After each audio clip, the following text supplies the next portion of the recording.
Good evening, everyone. Thank you for coming. I just have a quick introduction.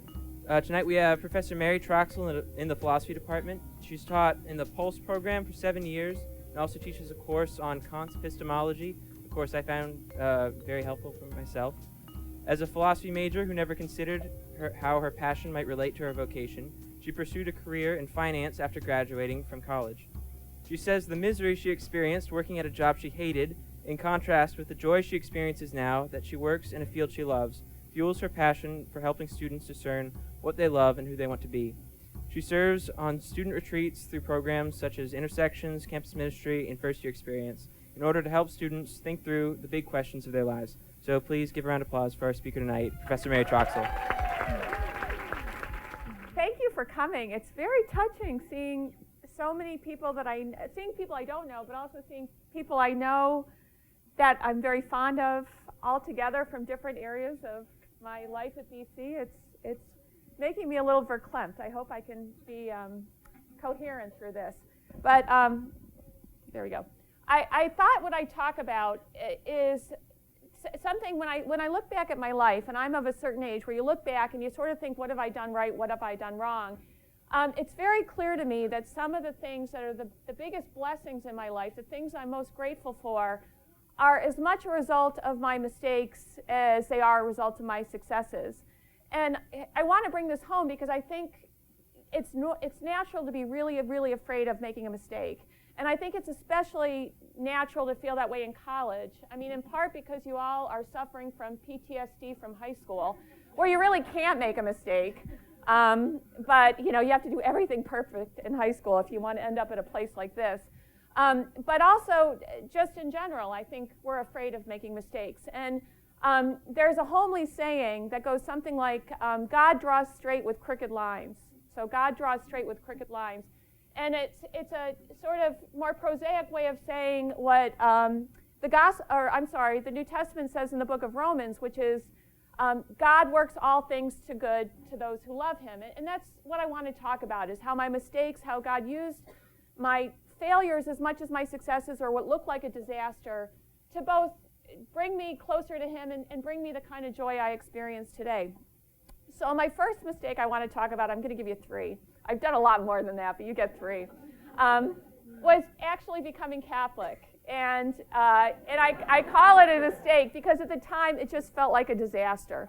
And I'll tell you why. And to tell you why, to give you an idea why, I'll go back a little bit. I was raised in an evangelical church. My parents were very devout. And if you know anything about evangelical churches, it was we had very long services. They lasted up to 5 hours. They were very joyous and jubilant. There was dancing in the Spirit, praying in tongues. It was a Spirit-filled church.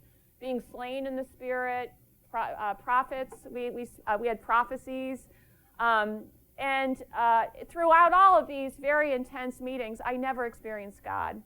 And one of the reasons I couldn't wait to go to college was so that I never had to go to that church again, or at least not go for most of the year.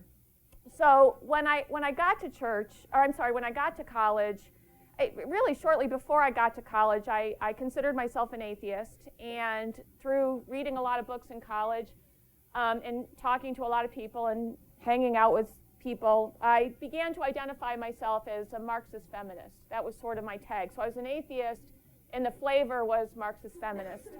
And so were all my friends. So, they were all sort of that stripe. So you could imagine, very left-wing, very progressive, social activists, outspoken. And what happened was, my senior year, some of you know this, what I'm talking about, what you do is you start just sending out your resume to everybody trying to get a job. And I saw my friends doing this, and I realized I was not up to the task, and I decided that I was just going to be a slacker, and I stayed, instead of applying to jobs, what I did is I stayed in the town where I went to college, and I lived with a couple of my friends, and I got a slacker job. I worked at a tanning salon. And I say I was a manager of a tanning salon, but I got paid minimum wage. So, I mean, I was the only one that worked there. So, as far as my resume is concerned, I was a manager, but we all know what was really going on there. So anyway, that's what I did. And during that time, I read a lot of books. And I read Dostoevsky. I read a lot in college, but I read more Dostoevsky, and I realized that I didn't think communism really spoke to the human condition. The understanding of human nature articulated by Marx wasn't really tenable. And through reading Nietzsche, I realized that I didn't have the stomach to be an atheist. And so I was just, it's not like I necessarily believed everything, but I was kind of one big question mark. And I decided that I was going to go home to apply for jobs. The market, I'm from South Florida, the market there is a little bit better. The job market was a little bit better. So I canvassed my resume in South Florida. And I moved down there. And while I was waiting to get a job, I decided, and I can't even tell you what I was thinking, except I was kind of open to thinking of other ways to live, other ways to look at my life. I decided to go to a Catholic church. And this is very strange. I didn't go with anybody. I didn't discuss it. I just went to a Catholic church one Sunday. And what I can tell you is by the end of that Mass, I knew that was going to be the most important thing in my life for the rest of my life. I mean, it was a transforming experience like no other experience I've ever had. And then, my feeling was kind of, because here I was with these evangelical parents and these progressive activist, feminist, Marxist friends, and I knew that I had to become Catholic. And that's why I call it a disaster. I knew telling my parents would be devastating. And if you know anything, I don't know, maybe this isn't true of every evangelical church, but in my parents' church, Catholicism was not considered Christianity. Some people said that the Pope was the Antichrist, or the Antichrist was going to be a Pope. A lot of people thought Catholicism was polytheism. In other words, you worshipped many gods because we pray to saints and the Blessed Virgin and things. And one thing was pretty clear, which was Catholics don't go to heaven. So to tell my parents that I was going to become a member of a faith that would impede my salvation was extremely difficult. And what's more, my parents, my father was my parents were both alcoholics. My mother had been sober for quite a while, but my father got sober right before I went to college. And when I returned and moved back home after college, it was really the first time that my family really felt like a family, that we could do normal family things, like sit at a dinner table and discuss our days. And that was so precious to me, and I didn't want to mess it up. And frankly, at this time in my life, I had never done anything that displeased my parents, not one thing. And I wasn't planning on doing anything ever to displease my parents. So telling them was brutal. It was absolutely brutal. I didn't know if our relationship would ever be the same. Now, at the same time, my friends, and let me tell you, my undergrad was not like Boston College. I didn't know anybody who was religious in college. None of my friends were religious. Nobody had any religious orientation that they practiced at all. None of my professors, from what I knew, were religious. It was such a strange thing to declare that I was going to be a Catholic. And not only that, for a Marxist feminist, Catholicism is about as bad as it is for an evangelical. I mean, Catholic Church is patriarchal. It's, most of the systems of oppression in the Western world, in most of history, the Catholic Church had a hand in them. The ones that we know, that people tend to talk about. It's not egalitarian, et cetera, et cetera. So I was afraid that my friends wouldn't understand me, wouldn't want to be friends with me, that I joined a cult, basically. And I want to get to my other mistakes, so I don't want to spend too much time telling you what happened, but let me tell you, my parents and my relationship was better after I became a Catholic, because what happened was I was so full of joy and so at peace and so centered. It was so what I was supposed to do. And once my parents saw that, they began to accept it. I mean, it wasn't overnight, but a couple years later, they had as much joy for me as if I had joined their church, I think, or almost as much. And paradoxically, they actually converted to Catholicism about 10 years after I did, for no reason having to do with me, by the way. So it turned out just fine. And my friends, the same thing sort of happened. Once they saw how much joy and peace it gave me, they were accepting. They were open to it. They were open to at least hearing what I had to say about it. And I certainly haven't changed anybody's mind, but I have to say that I'm as close to those people in a lot of ways as I'm definitely as close as I would have been if I hadn't become Catholic. I just spent spring break with one of my friends who, I mean, we couldn't be more diametrically opposed. She actually ran a Planned Parenthood for a while, and she's a member of Doctors for Choice. She's probably one of the primary activists, pro-choice activists in the country. And I'm pro-life, but we talk about it, and I respect her immensely. She respects me immensely. And we can have really deep, rich conversations about it in a way that enhances our friendship. It doesn't alienate us. All the terrible things I thought would happen didn't happen, and it turns out it was, I mean, to this day, it's the best thing. I didn't have a choice, really. I'm not going to say it's the best choice I ever made, because my conversion experience was so strong, but it's absolutely the most beautiful thing in my life, and it continues to be. So that's mistake number one.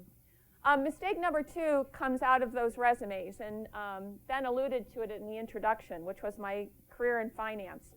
So I went to a college where nobody talked about vocation. Sort of the idea was you graduate with a liberal arts degree, and then you graduate and you do something for a living that has nothing to do with what you studied. And so that's what I did. And I got a very good job at a bank. And the first year I really liked it, as a matter of fact, because it was sort of, they put you through an MBA program, a mini MBA program for about a year and a half, and I learned a lot, and it was a lot of fun. But after the second year, I realized I didn't like it much, and by the third year, I realized I couldn't stand it. Now, meanwhile, I kept getting these promotions, so part of me thought, you know, if I stay another year, I'll make more money, and then I'll decide what I'm going to do with my life. Part of me was thinking, you know, everybody told me that I was so lucky. You know, I really did have a really good job. I was making a lot of money, more than any of my friends. And so if I complain, they say, "What are you crazy? You know, you've got the greatest job." So part of me thought, this is just what life is like. And I thought that I just kept putting off leaving and not really thinking about it. Well, 6 years in, I just thought this was my life for good. 6 years of doing something, it feels set in stone. It really does. Changing your career after 6 years, at that age, it felt absolutely impossible. So what I did was I just sort of settled into thinking this is going to be my life. And one of the things I used to think is, because I didn't really drink in college, I was kind of an intense student. I would rather read a book. You can't read a book drunk, and I liked reading books a lot, so I just didn't drink. But I remember thinking, gosh, no wonder people drank so much in college, because life is a real drag once you get out. It's like no fun at all. I mean, people would say, that's why they call it work. You're not supposed to like it. So anyway, so I sort of settled into it. And what happened was I had this best friend from 6th grade named Teresa. And she set me down. She had like an intervention. And she said, Mary, you've become a shadow of yourself. You used to talk about ideas all the time. Now all you talk about is money. You're materialistic. You're shallow. You're not an interesting person anymore, and you're not the person that I love and I've loved for all these years. And when she said it, I knew she was right. I mean, I really knew she was right. And at the same time, I kind of didn't want to leave. I mean, part of it is I was very poor when I was a kid, and when you grow up poor and you have money, frankly, it feels really good. Not worrying about money felt good. Spending money felt good. And it felt safe. I mean, my career was very promising. It was getting more promising. So what I did was I said, all right, I'll apply to schools. I'll apply to graduate school in philosophy. And she could sense my ambivalence, so she actually mailed a way to get the forms for me, and she took the GREs with me because she didn't think I'd go. And she was sort of thinking about grad school. She thought, the scores are good for years. I'll use the scores eventually. So she actually did that to make sure I didn't play hooky. And here's where the part starts, where I'm really glad I was at that bank for 6 years. Because 6 years out of academia, I didn't remember anything about philosophy. The only thing I remembered was the categorical imperative, which is by Kant. That's all I remembered. And cogito, I remembered that. So where do you apply to grad schools after 6 years of being out of academia? There's no Princeton review of philosophy graduate schools. There's nothing. So what I did is I called my brother, who was also studied. Is this working? I feel like you can't hear me and you can hear me too well. When I turn my head, is it the same volume? Or is it a problem? I'll just keep talking loud. All right. So where was I? Oh, so I didn't know what to, what do you do? Who do you go to? So I called my brother, who went to college and was a philosophy major, and he'd tell me the books he was reading, and I'd read them, and I liked his books so much more than I liked the books I was reading in my philosophy program. So I called him up. I said, where do I go to grad school where I can read the books that you read? And he didn't go to a Catholic school, but he said, I think Catholic schools do this kind of philosophy. So, here's the thing. I didn't know which schools were Catholic, but I knew Catholic University was Catholic because of the name. So that's the only school I applied to. Because part of me felt like if I get in, I'll go, and if I don't get in, I'll stay at the bank. And that's what I mean about being glad it took me 6 years, because if it hadn't taken me 6 years, if I had asked an advisor right out of college where to go to college or where to go to graduate school, they never would have suggested any Catholic school, and certainly not Catholic University. And that was the best decision. I couldn't have gone to a better place, if I had spent years thinking about what school to go to, because a couple things happened there. First of all, as I said, when my faith life, when people used to ask me why, when I became Catholic, and my friends, who are feminists and Marxists would say, what the heck are you thinking? My terse, curt response was, haven't you ever fallen in love with a jerk before? And that's kind of how I felt about it. So the way my faith life was going was I go to church a lot, I pray a lot, but that was my faith. And I was I didn't really do anything else with it. And frankly, I didn't know any other Catholics who did anything else with their faith. That's what faith meant to me.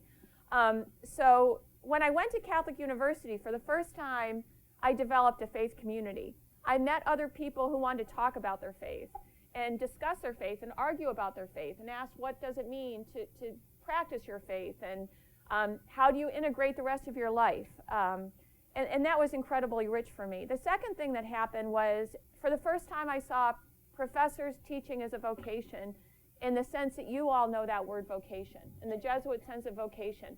And in my undergrad, philosophy wasn't really centered on questions of meaning and questions of how to live your life.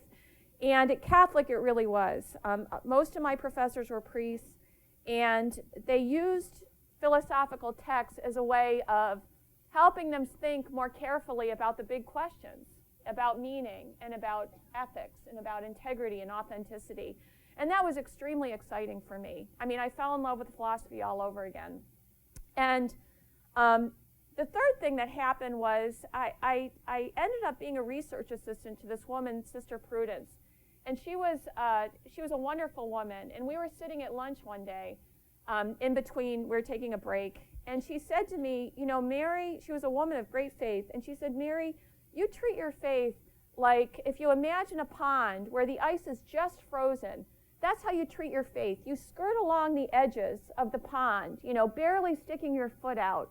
And she said, I promise you that your faith is strong enough. The ice goes all the way down. You can pound on it, you can pierce it, you can hammer it, you can investigate it all you want. It'll hold you up. It'll sustain you. You don't have to be afraid of losing it by investigating it. And she was right. I began to really seriously investigate my faith and really investigate the hard questions, the questions that I was afraid to look at, because I was afraid that I would fundamentally not agree with the church and then I'd have to leave it. And I couldn't imagine leaving it. So that's really, that made my faith deep in a way it never would have been if I hadn't gone there. The second reason, so first of all, if it weren't for those 6 years at that miserable institution, I wouldn't have gone to Catholic University. The second thing that happened is I spent 6 years getting to know my parents again. And again, I had this very dysfunctional childhood. There's no other word for it. And my parents, in their sobriety, became people of great integrity and great depth and kind, wonderful people. And we kind of all fell in love with each other all over again over those 6 years. And a lot of healing take place. I think if if I had gone to graduate school right out of college, there are no graduate schools in philosophy to speak of in Florida. So I would have gone to New England, and I think I would have stayed angry at my parents. I wouldn't have gotten to know them. I certainly wouldn't have the relationship I have today. So I'm grateful for the bank for that reason. I'm grateful that I'm grateful I stayed there for 6 years, 6 years of my life for that reason. So that's mistake number 2. So mistake number 3 is a little bit more painful to talk about because unlike the first 2, mistakes, I really hurt somebody, and I hurt somebody I love. And there's no greater pain, there are greater pains maybe, but the greatest pain of my life is hurting, deliberately choosing to do something that is going to hurt somebody, devastate somebody you love a lot. And that was a man I was engaged to be married to. I was my fiance. So how we met was he was a graduate student at Catholic University. And the reason why things weren't quite right from the beginning is a lot of my impetus to fall in love and get married was misguided. And that was that I was, at that point I was in graduate school and I was 28. I was about to turn 29. And there's something that happens when you're in your 20s, or what happened to me in my 20s anyway, which is all my friends started getting married, having babies, buying houses. And here I was 28 years old. I was living in a dorm. I had no money. I had no husband. I had no children. I had no car. I had no house. All the things that are sort of markers of success. I mean, I was 28 years old and I was a student. And where I'm from, that has no cachet. Probably nowhere that has no cachet, but especially South Florida really has no cachet. So I was kind of itching to mark something off my list. I can look at it now and I can see that was sort of churning in my head. So what happened is I met this great guy, and he was, if you were to fill out a checklist of a good guy to marry, he was it. He was smart. He was a history graduate student. He was good looking. He was funny. He was charming. He had a beautiful faith life. He was great. He was really great. And we fell in love. And we got engaged rather quickly. I think we were dating for 6 months when we got engaged. But I was madly in love with him. I couldn't wait. And what happened was, after we got engaged, I started having misgivings. And they weren't anything I can articulate. I just had a bad feeling about it.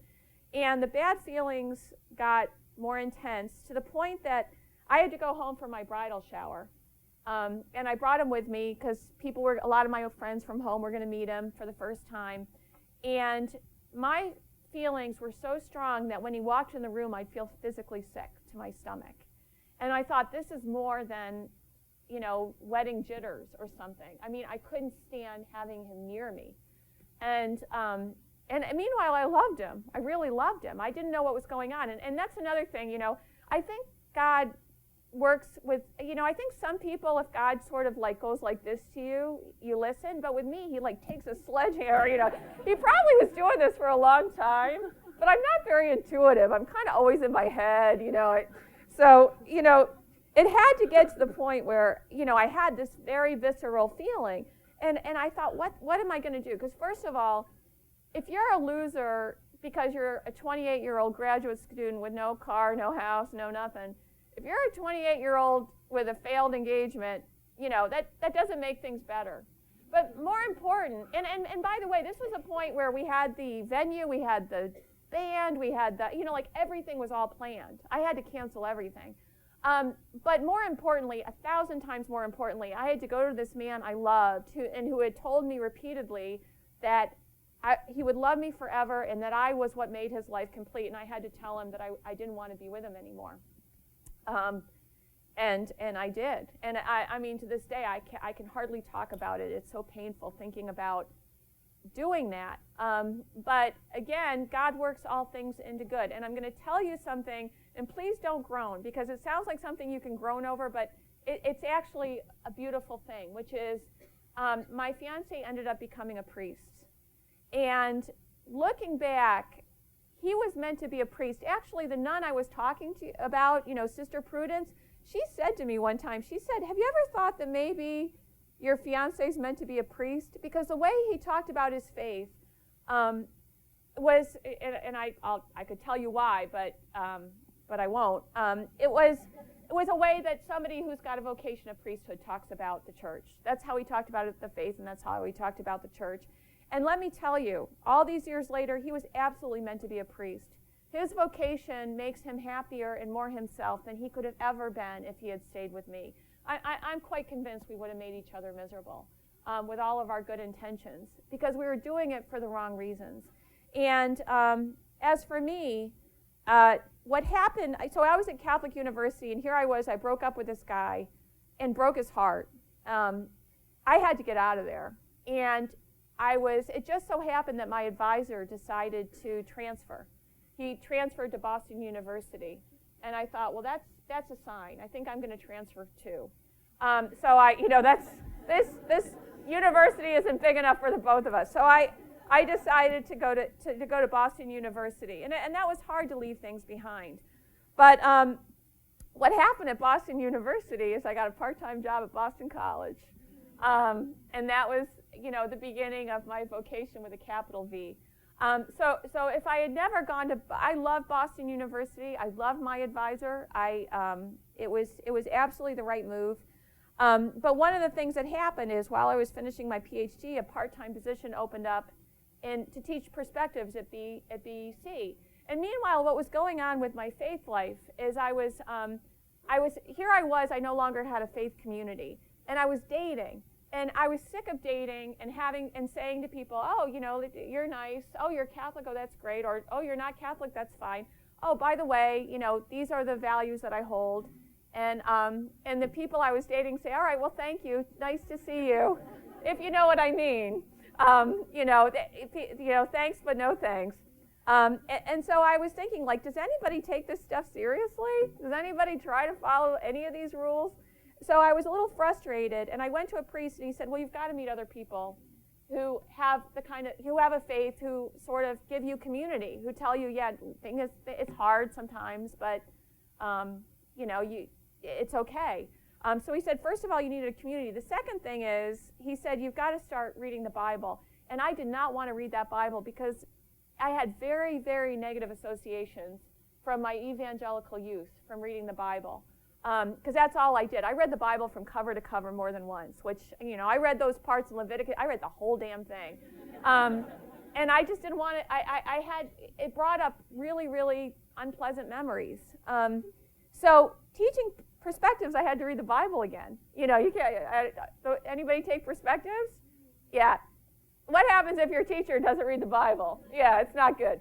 So I was forced to spend a summer reading actually, I spent a whole year before I taught perspectives, reading the Bible, reading secondary sources on the Bible.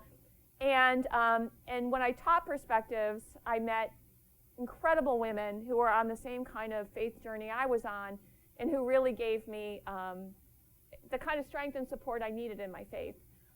Finally, if you were to ask me what was missing in my life, I would say service, because that was something that was just really important to me in my life. And I didn't know how to integrate my vocation with service.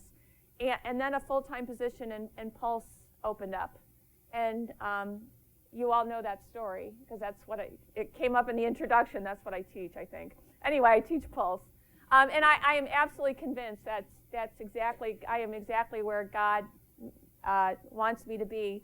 And I met my husband, who's exactly the person that I was meant to meet. And none of that would have happened. I mean, I don't know if my fiance wouldn't have become a priest if he had married me, obviously, right away anyway. But I think things worked out for the best for him. I really, really do. And things absolutely worked out the best for me. So I think you've heard enough of my mistakes. I'm not going to tell you anymore. But thank you for listening.